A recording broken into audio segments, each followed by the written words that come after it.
के आज third day पर उपस्थित यहाँ सभी टीचर्स को मैं बहुत बहुत वेलकम करती हूँ। आप सभी को हृदय से नमन करती हूँ। इसी के साथ मुझे जो जिम्मेदारी दी गई है मैं उसका निर्वहन करने का प्रयास करने जा रही हूँ। आज हम सभी लोग कुछ नया सीख करके जाने के लिए आज ये सेशन आयोजित किया जा रहा है। इसमें मैं सर्वप्रथम कल के गतिविधियों को प्रतिवेदन के रूप में प्रस्तुत करने जा रही हूँ। तो सर्वप्रथम मैं अपना परिचय देना चाहती हूँ। प्रतिमा उमराव नाम है मेरा, प्रतिमा उमराव नाम है मेरा, शिक्षा देना काम है मेरा।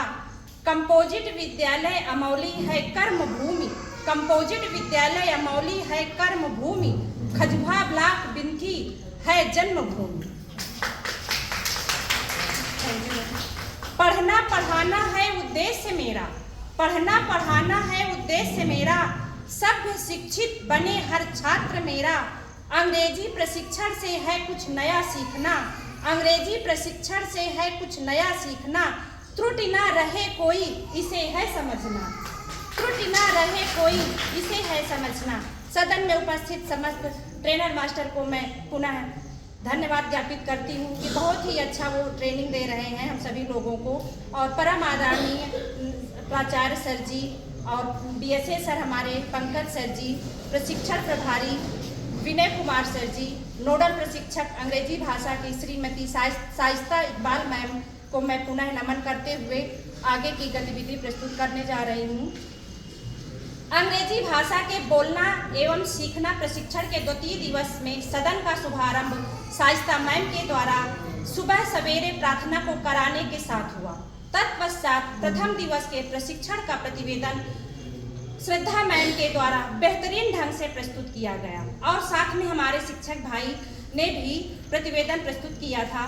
द्वितीय दिवस के प्रथम सत्र का आगाज मास्टर ट्रेनर राजकुमारी मैम के द्वारा प्रारंभ हुआ। Print rich material in atmosphere in school के बारे में डीपली नॉलेज मैम के द्वारा दी गई। Importance of print rich material in classroom for student को उन्होंने बेहतरीन ढंग से बहुत ही विस्तार से समझाया था कि बच्चों के लिए टीएलएम कितना आवश्यक है। इसी बिंदु पर टीएलएम और एसएलएम को के बीच में भी चर्चा की गई, दोनों के अंतर को भी मैम के द्वारा बताया गया। मैम ने पंक्ति पढ़ी थी, सीखने में जिसको मजा आने लगा, सीखने में जिसको मजा आने लगा उसकी तरक्की निश्चित है, उसकी तरक्की निश्चित है। इन सभी के द्वारा हम सभी ट्रेनीज को उन्होंने मोटिवेट किया था। इसके बाद मैम ने कुछ आइडियाज दिए जो मुझे भी व्यक्तिगत रूप से बहुत ही पसंद आए। बुलेटिन बोर्ड का निर्माण करवाना विद्यालय में, हाउसेज में बच्चों को डिवाइड करके उनकी एक्टिविटी को एक आर्ट कॉर्नर के रूप में, आर्ट गैलरी के रूप में विद्यालय में देकर के बच्चों को प्रोत्साहित करना आदि टीचिंग टेक्निक मेथड को उन्होंने बेहतरीन ढंग से बताया। इसके बाद बच्चों को दैनिक शिक्षा से जोड़कर पढ़ाना अति आवश्यक है। इसके लिए language development, communication skill development पर भी राजकुमारी मैम के द्वारा बहुत ही विशेष और गंभीरतापूर्वक चर्चा की गई। इसके बाद टी ब्रेक हुआ। Master trainer mister Mukesh Kumar sir ji के द्वारा बॉडी लैंग्वेज के बारे में महत्वपूर्ण विस्तार से जानकारी दी गई। Action speaks louder than words, इसके बारे में उन्होंने बहुत ही विस्तार से इंटरेस्टिंग मेथड के द्वारा बताया, जिसको हम सभी ट्रेनीज ने बहुत ही अच्छे से उसको सीखा, पहचाना और उसकी महत्ता को भी समझा। What is the body language, how does the body speaks, इन सभी बिंदुओं पर बहुत ही डीपली चर्चा की। इन सभी पॉइंट्स को फुल एनर्जी एंड इंथुजियाज्म के साथ सर जी के द्वारा विद एग्जाम्पल के द्वारा सदन में बताया गया था। Types of the body language, posture and gestures, dress appearance, does and don't के को भी शामिल करते हुए सभी प्रशिक्षुओं को उन्होंने इसके बारे में विशेष जानकारी दी। In the last session of the day pronunciation and pronounce में अंतर करते हुए प्रभावशाली ढंग से अनेक एग्जाम्पल्स को के साथ उन्होंने दिनेश सर जी के द्वारा बताया गया था।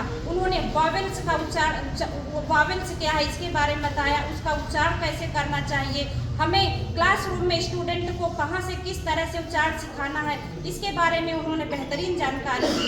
इसके बाद उन्होंने बताया कि सी के बाद अगर आई वाई ई आता है तो हम उसको सी पढ़ते हैं, प्रेटी को प्रीति पढ़ते हैं। इस तरह से विभिन्न अनेक वर्ड्स को उन्होंने एग्जाम्पल के रूप में यहाँ प्रस्तुत किया और सभी ने उसके अंतर को और उसके कहने के तरीके को भी सभी ने समझा। इन the last word The second day of training of English is very useful and interesting। ये मेरा व्यू है। आगे इसी में मैंने कुछ अपनी स्वरचित पंक्तियां प्रस्तुत करना चाहती हूँ। चट्टान सी खड़ी विकट बाधा स्वयं टूट जाती है, चट्टान सी खड़ी विकट बाधा स्वयं टूट जाती है, फौलादी विश्वास के आगे पानी सी बह जाती है। हिम्मत कभी न हारो, हिम्मत कभी न हारो, जटिल संघर्षों के आगे दीप जलाने में सक्षम बनो, दीप जलाने में सक्षम बनो, तूफानों के आगे, तूफानों के आगे।